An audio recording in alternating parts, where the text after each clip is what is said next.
Ladies and gentlemen, welcome to another live recording of Should I Start a Podcast? If you are listening right now and you want edited versions of this podcast, you can find that on all your favorite podcast platforms. Just look for Should I Start a Podcast with me, Ronsley.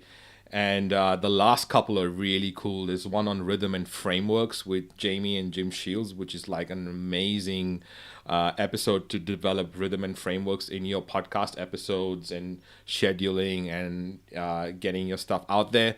And how to manage ambiguity and chaos with Leanne Hughes. So go check those out. They're out on the podcast. Today I have Jason Irving in the house, and this is like third time coming again. I'm so glad that he could do this and bear with all the tech to make this happen. But he is the host of the Uncovered podcast. He talks about how you can go from broken through breakthrough. He is got these amazing insights that I want to get into. So I'm glad to have him on the show, and I'm glad that he's here. Jason, how are you doing, buddy? What's going on? Yeah, I'm good, thanks. How are you, Ronsley? Yeah, good. Good to have you on the show. Let's talk about podcasting, right? And how you got started. When did you first find out about podcasting and how long ago was that? And like, where are you at with your podcasting journey right now? Okay, so I actually heard about you, Ronsley, uh, in a group called Black Belt, and you were the podcast dude. And someone just told me I should podcast with these things that we should be doing right now. And so I decided to just set one up with no idea of what it was going to look like. So someone set me up with a podcasting um, website, and I just started. So I didn't really have any forethought about how to do something. And my biggest gift is helping uncover what's going on the inside with people. So I put my name as Uncovered as the podcast, and started sharing a whole bunch of stuff personally around what I was uncovering with myself and people, and then started getting people like yourself on my podcast as well. So Cont- at the for, moment, I've yeah. gone. So for context, right? You're a coach and you have a podcast that helps. Oh, well, so it's actually called the Uncovered Podcast, and the idea is that you uncover people, what people have on the inside.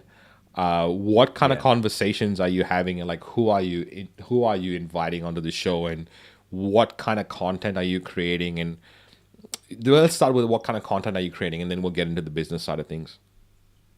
Okay. So the content that I'm wanting to create is finding out what is really going on with people. So a lot of people are sharing their content and what they do. I'm wanting to dig underneath about the reasons why they do it and what's really going on the inside. So I've had people who naturally share their content in their delivery, and I'm actually trying to find out, well, why are they building that content in the first place? What's the meaning behind it, and who is the person that's actually behind the content? And I found it being really, really interesting. I have a lot of people just say, oh, wow, that was a really good. I wasn't expecting to talk about certain things that I spoke about during our conversation, because usually people are talking about what they do in their business and what's really important in their business. Whereas I'm actually trying to find out about, well, who's behind the business and the reason that people have started their businesses in the first place. So I spend a lot of time with business coaches, people who are in the health profession. My background is in the health profession, so lots of people who do health, and I also uncover some of the academy members that have broken through their paradigms. So quite often, it's looking at the things that we all find that are a little bit stuck in our lives, and uncovering those things so we can find out what's really going on in life. Yeah, sounds like it's right up your alley. It sounds like you're having fun, having the conversations and then seeing what comes out from there. Let's talk about what you do before you hit record. Like, what is your process before you hit the record button? How are you gathering the guests? Like, how are you putting that together? What is your scheduling procedure like? And then what are you preparing to ask them? Would love to get some clarity on how you're doing that right now.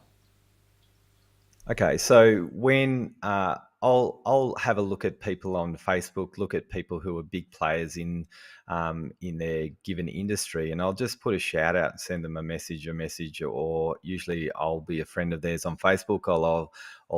They'll have reached out to me and said, "Hey, how you going?" And I'll look at their profile and I'll see that they've got some magic, and I just ask them, do they want to be on my podcast? So quite I've only had one no, and I basically, just schedule a time to catch up, and then I get them to fill out a form. So they fill out a form of who they are, what they do, and a little bit of a bio, and then we organise our date to catch up, press the play button, and it's pretty organic. So quite often I'll have some questions that I'll ask, but quite often the conversation goes where the person who is showing up wants to go. So depending on where they're at, it's pretty organic. So we have pretty much just a conversation about life and what's going on, and then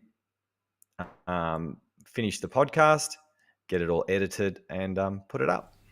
So I love that I asked this question because I get an insight on what work is working for you, right, and how you're putting this all together. And I love that you have a process, and I love that you break it down. What happens now after you hit record? Have you changed your process when you started? Did you ever do it yourself, or were you always like outsourcing it? What is your process of after you've gotten the recording done? What happens with the edit? And then what happens with the content that you create? What do you create? Do you create show notes, images, reels? Like what's happening right now from all that? Yeah, so I used to do it myself, and I have a program called Wondershare. So I do all of the editing myself, clean up all the audio and all of those sorts of things. I now have an EA who does that for me, and she cuts it up into various segments and then puts it on our socials, which goes to various places, uh, LinkedIn, YouTube, and and Instagram, and obviously Facebook.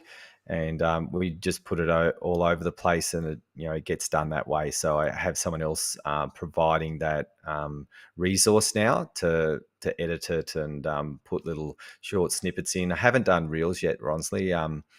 So haven't put all of those bits and pieces together, simply because I haven't really had the education like you do with setting up these podcasts.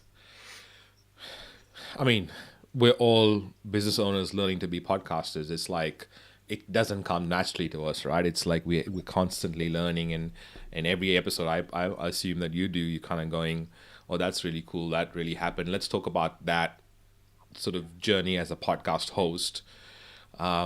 What stands out for you? Like what conversation stands out? What skills have you learned? Like just talk to me about what has that journey been like as a podcast host, because that is a whole that's a whole delegation in itself. That's a whole sort of section in a business by itself. So what has that journey been like for you as being a podcast host? Yeah, look, it's been really really interesting. I've naturally been able to bring out the best in people. So what I've learned, the most amazing thing that I've learned as a host is actually just learning so much about how other people do things. So I've had some amazing people on my podcast, and basically I'm sitting there a lot of the time in awe of the way that they approach and how they do things. And I've basically there's some amazing people who've written lots of books, and I look and the way that they approach. I've quite often found amazing people who really just want to share, like me, who just want to share their magic, and they're really really doing well in business, and I basically am learning, strategies that people are sharing. I had a lady who uh, as a perfectionist coach, and she was talking about how to do perfectionism in a different way to the way I would do it. So I'm looking and just trying to find out how people tick and what they do, and just absorbing that. And some of the information that I receive, I'll put that into our academy and I'll share it as well. Got it. So you obviously, let's talk about the business side of things right now. Then now, how does the podcast at all influence the business, and how does it return? Does it return at all? Does it return on investment? Does it return on content? Does it return on engagement or distribution, on relationship? Like, what is the return on you doing these podcasts? Is it weekly that you're putting the podcast out? Yeah, I've been putting them out bi-weekly. So yeah, the return on investment's been interesting. I've had people who have listened to the podcast and joined our academy. I've had the opportunity to actually speak. Just last week, there was a guy, I think his name's Jason Pilgrim, who has been on my podcast, and I ended up talking in front of his crew last week in Sydney in a live event. And that's created some interest in our academy. And the week before, I had another guy who I jumped on his high level mastermind and did a bit of a talk about purpose in your problems. So that came out and about from the podcast show. So we had a little bit of a chat about, what do you do? What do I do? I've had some people. I've had one person jump into our academy to share his magic in the work that he does, to give our members a little bit of a hand of helping with Facebook groups. So it's actually been really cool, because it's been connecting with people who have businesses, and seeing if we can actually provide a little bit of a service and some help to each other's prospective tribes. So it's been actually quite good. Yeah, so lot of partnerships that are happening as a result of the podcast.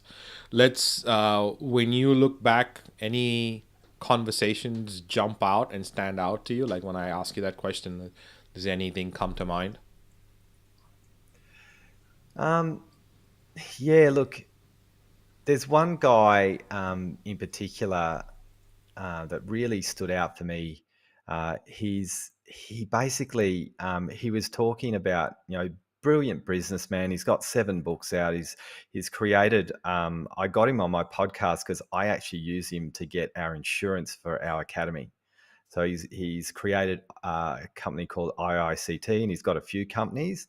And all he spoke about, because he's a serial entrepreneur, and he's in a place where he's a lot older, and his focus is like this wise old man talking about the work that he does, and all he focused on that was really important to him, after being the person who everyone wanted, to being a contributor. So every single thing that he does, and this is what really hit me as well, was his level of want and his level of contribution was really, really important. There was another person that really hit me in that regard as well. His name's Simon, and he was talking the same way, is that how can you create something that's going to really serve your clients, and that service of the clients is actually always going to bring back your flavor, and what you bring to the table, you're always going to get it back. So these people who do massive contributions and they have a really deep care, um, it was really showing that deep care actually can earn a lot of finances and a lot of money as well. Yeah, fascinating. So I want to get into what you do, and I mean, you spoke about bringing out the best in people, and I wonder whether there is a method to the madness, right? I mean, if we could learn, maybe, and you could distill for us. We're having conversations with people all the time. What are the things that we Yeah. got to look at to make us bring out the best in them? As a result, it'll be a best for the content that we create. As a result, it'll be best for us, and it's all this like really cyclical effect. Is there a method to the madness? Yeah, there is. And look, the way in which I've approached is a very simple process called that I start off with, which is purpose in your problems. So a lot of the time we hide behind a mask. So the whole process that I do is helping people actually unmask themselves so they can become more vulnerable. And a lot of the time we put on a show, and that show ends up creating burnout, creating stress, can creating overwhelm. So the more that we can open up, so we look at the emotions, the thoughts, and the limitations that people do, to actually see what people are doing that are keeping them stuck. And I call this your superpowers. So, if you get anxious or you're worried about whether someone's going to like you, and you try and be superwoman or superman, we sort of explain how to break that down so you can be more vulnerable as a leader, which actually allows you to become more healthy as a person. Fascinating. So, I mean, we've always known that there's a lot of work done by Brene Brown, and a lot of people are on the fact that vulnerability brings out the best in you. But let's break that down. It's funny because you said purpose and problems, and I had already written those words down when you started to break it down, because I thought that would be the next question, which I think let's talk about that, and then we'll get into the unmasked thing. So, what do you mean by purpose and problems when you say that the first thing is to bring out the best in people is like the purpose and problems part? Well, there, there's lots of books like The Hero's Journey and all of these sorts of things where people have had problems, and let's say they've had problems with money, as an example, and they've not been able to break through this glass ceiling that they've had, and they're really stuck with money, and they're struggling. So what they end up doing is working on all the problems that are holding them back from money, their thoughts, their feelings, their limitations. So let's say I'm never going to make enough, overwhelm, and they actually procrastinate, as an example. So three things that we would do. So what I do is 5 thoughts, 5 emotions, and 5 limitations that people will do based on a particular thing that they want to push through. And then once you break through those limitations and barriers, then those problems become your succession plan. So, what you end up attracting is a whole bunch of people who actually have had those same problems, and you've mastered them. So, they come along the journey, and you will actually know exactly what they're thinking, what they're feeling, and what their limitations are, because you are on the pathway of potentially breaking through them as you go. You might be 5 steps ahead of them, or you've really smashed your goals and you're on the other side of the breakthrough. So every time that we have a problem, our job is to resource that problem, break through it. And then if we are a business coach or a personal development coach, whatever that is, we become the solution to everyone else's problems that come after us, so we can take them on a journey. And quite often I've found, Ronsley, I've said this to our academy members as well, that I quite often have done things the slow and the hard way. So I've made many, many mistakes. And through those many mistakes, I've broken through those mistakes and problems so I can actually give people shortcuts so they can move the needle quicker. Yeah, I mean, I've got a dear friend. His name is Philip McKernan, and if you haven't consumed his work, you definitely should, because he says he's got this really great quote that I quote way too often. I think I quote it more often than he does. And the quote is that our greatest gifts lie next to our deepest wounds. And Yeah.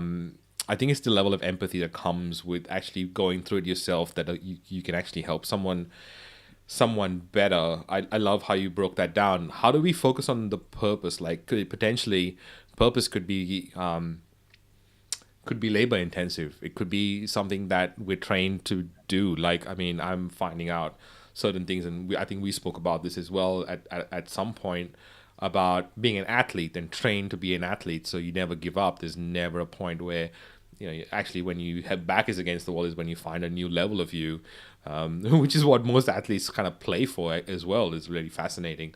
So when is it that you sort of like, when are you on purpose and when you're not on purpose? Is there a way to determine that? Is there a way to kind of like look at that? Yeah, look, I think what a lot of people do, Ronsley, is that people are typically on purpose with problems every single day. We've always got some sort of problem to break through, glass ceiling to break through. So the thing is, what people do, there's a couple of things that people do when they're sort of pushing away. They're looking at the door that they could walk through, and they're hitting the wall instead next to it.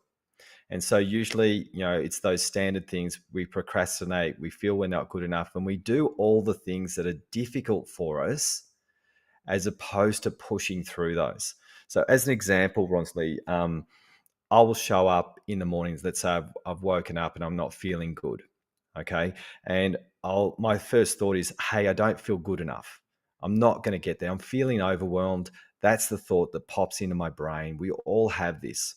Now, our limitation could be just staying in bed or going and eating a pie with sauce, or we go and step forward to the thing that we're most frightened of, and we start taking steps towards us. So we can move away from that pain, or move towards it and actually grow through it and break over to the other side. So, Ronsley, we spoke about this on our podcast about resilience, that I did with you, and that's where we have to push through those barriers and step on that other side, so we can actually end up creating more issues by not following through. So it's the follow through that allows us to be on point with our breakthroughs. Right. So sometimes we can actually create a massive mountain that we've got to climb because we're not willing to step along towards a hill, and it turns into a mountain. Well, yeah, I So mean, we've got to learn to. 100%. And there's a level of entitlement. I wonder whether that comes with that. I mean, perspective is really important. I mean, I think we usually have the resilience, and if we need to find it, we can. But if our perspective on what being resilient is also determinant on like what kind of experience we've had through life, I suppose, and what that looks like. Something hard for someone growing up in Mexico or someone growing up in the US, for example. If they say they grew up poor, I said this I think on your podcast maybe, but someone in the US saying they grew up poor is very different to someone in Australia growing up poor, and someone in Mexico growing up poor is very different to someone growing up in the US poor, and then someone growing up in India poor is very different to someone growing up in Mexico poor. There's all these different levels of perspective, and each one of them has a definition of what hard work or resilience looks like. Is does perspective play any part in us being more resilient? Well, it can, and sometimes it's not. Like there's a guy in our academy who has been suicidal all his life, and he's just been sitting in this bucket where he went and saw everyone under the sun, and then he came and saw me. And I didn't know this, Ronsley, but I was his last resort, and he didn't really have um, such a bad life, but all his life in his head was this: let's point the gun at myself and die. And he reached out to so many people, and none of them helped. And I ended up helping him. And so when we look at purpose and those sorts of things, like I've said to him, his job is to keep breathing oxygen, right? So sometimes our purposes can be like for you and I, Ronsley, that's not a big deal. Make sense? But for him, it's massive, right? So sometimes it can come down to our psychological makeup that we brought into. Then if we add a country to it, that can be even a bigger deal, Yeah. right? So it really comes down to understanding, all of us. So when you get someone like that who you'd just be thinking, well, what's the problem? You've had everything okay, and he's got this suicidal bomb in his head, right? And if we look at business owners, mental health is one of the biggest issues that exists in business owners, isn't it?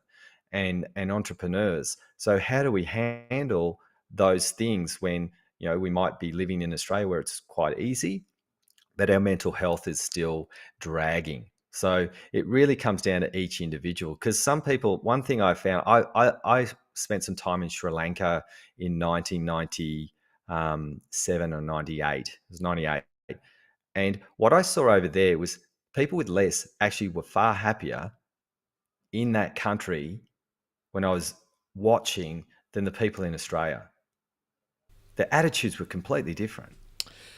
Yeah, but I also do appreciate that we could have it good. So this has happened to me, and I think I wonder whether it happens to other people as well. So I'm gonna be vulnerable and express this because it has happened, and um, I have been in absolute luxury and felt like, oh my god, why is this happening? Like I feel really bad and black, and everything feels dark, and that's what you're talking about. So I can totally relate to what you're saying, and then I kind of go, I'm in business class flying on top of like these planets, this sort of these countries, and over these ocean, and I, in the most luxurious fashion that most people can.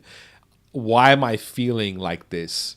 So I assume that's what you're talking about, where we don't know how. So can you break that down? So what I do assume is that other people are going through that also quietly in their own little bubbles and kind of going, is it okay to even express that this is happening to me? What happens if someone is going through that, and they can they do something to, like, I don't know, deal with that, or what's happening there?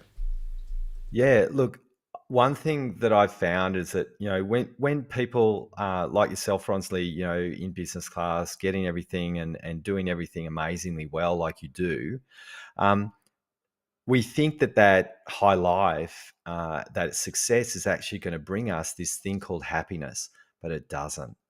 And this is where people, and I had a guy who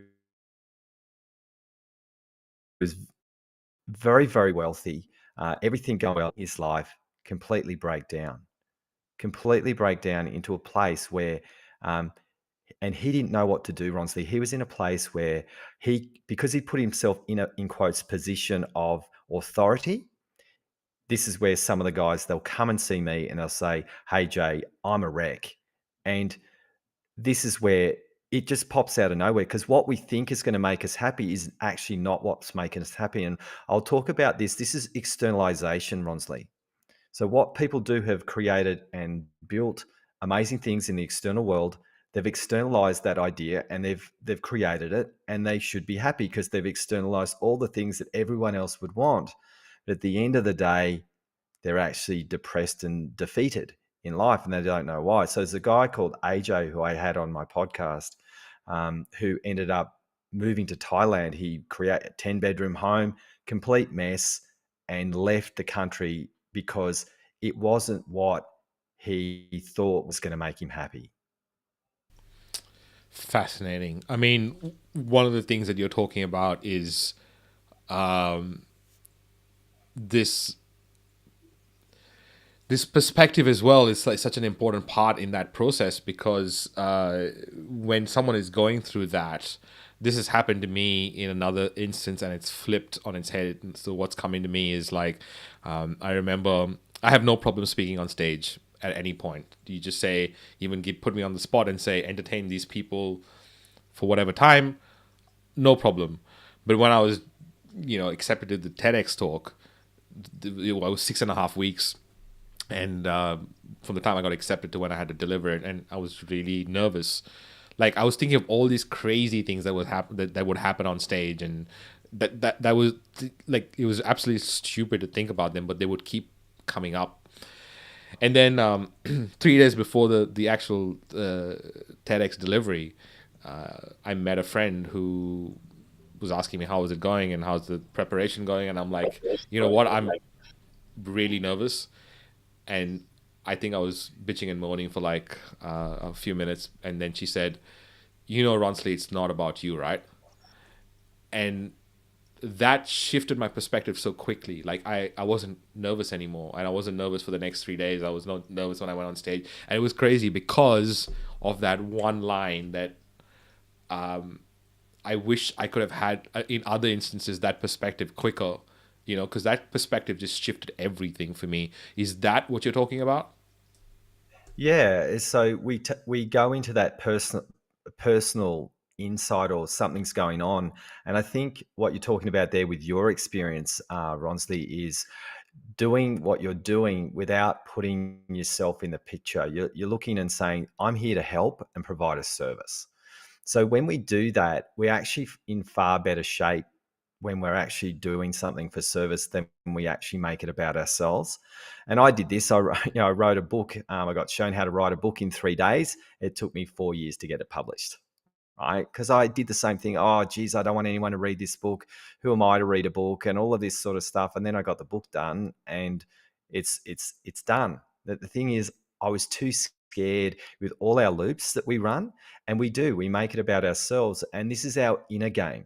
So these are the things that quite often, Ronsley, we don't talk about, that we don't want to hook into, we want to dismiss. So this is where people can over exercise, they overwork, and these things that once we actually start building our reservoir around this. So my actual first podcast, Ronsley, didn't get actually aired by someone. And the reason why is he asked me this question. He said, "What do you do when you're about to show up in a stage of 1,000 or 2,000 people? What do you actually do? How do you prepare? You know, you see the Tony Robbins jumps in the ice bath and does all of these things and push ups, sit ups, and all of that." And I looked at the guy on the podcast and I said to him, "I basically say this: it's going to be shit. No one's going to like it. No one's going to like me, and that's okay. I take one deep breath into those thoughts and breathe, and then I smash it." So I do the complete opposite to what everyone else is doing, which is concealment. And when I showed up to the last event with 70 or 80 people, that's actually what I said. I said, "I think you're going to think I'm stupid. It's not going to be any good. The stuff I'm going to be sharing with you guys is not going to make any sense. And this is how I'm showing up today. I'm just being really vulnerable with you guys." And they were just looking at me going, "Oh, okay." And it opens up a doorway and a pathway, because we all have these thoughts and feelings. And when you air them, it creates breath. But when you don't, you create stress. Huge. Ladies and gentlemen, if you want more of that, the inner game work, go and check out Jason's podcast. It's going to be in the show notes, in the links. But if you're listening right now, whether you're listening to the live or the recordings on all the platforms, and you think that you want to have a better insight on the inner game, go and check out his podcast. And I think you've also got a book, and you like, it's Broken to Breakthrough.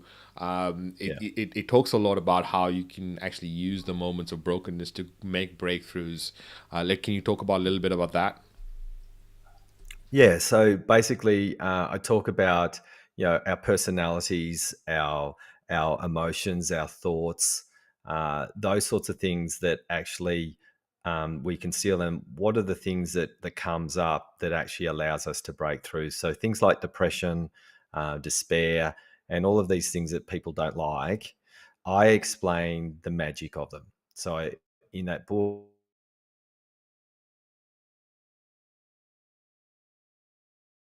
I just explain it's not really broken. It's just I take people through the information to help people understand what it is that's really going on under the covers. This darkness doesn't feel so bad. So I take people. That book talks about personality. It talks about emotions, thoughts.